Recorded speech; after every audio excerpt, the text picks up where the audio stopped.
இப்போ நம்ம பார்க்க போகிறது பார்த்திங்கன்னா ரொனால்டில் ட்ரைபருங்க. நல்லா அட்ராக்டிவான கலருங்க. ஆட்டோமேட்டிக் வண்டிங்க. பெட்ரோலு வெறும் 27,000 தான் ஓடி இருக்குங்க. உங்களுக்கு பார்த்தீங்கன்னா ஏர் பேக் வந்துடும். ஆடியோ சிஸ்டம் போட்டிருக்காங்க. அப்புறம் ஆட்டோமேட்டிக் கீருங்க. இது ரேர் வேணும். ஏசி வெண்ட்டு இருக்குங்க. ஃப்ரண்ட் 2 பவர் விண்டோ வந்துடும். மீதி எல்லாமே நார்மல் விண்டோங்க.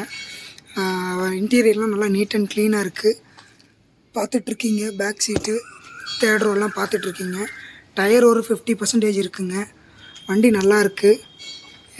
ஈஸி ரிவர்ஸ் மோடுக்கு ஈஸி இதுங்க. ட்ரைபர் ரொனால்டில் இது வந்து பார்த்திங்கன்னா 2021 ஒரே ஓனர். பெட்ரோலுங்க. இன்சூரன்ஸு லைவில் இருக்குங்க. 6,35,000 கேட்குறாங்க. நெகஷபிள் ப்ரைஸ் தாங்க, பேசிக்கலாம். Latest model. ஆட்டோமேட்டிக் விரும்புகிறவங்க, ஒரு 7 சீட்டர் வண்டி பார்க்குறவங்க இந்த வண்டியை இது பண்ணலாங்க. நல்லாயிருக்கும் வண்டி.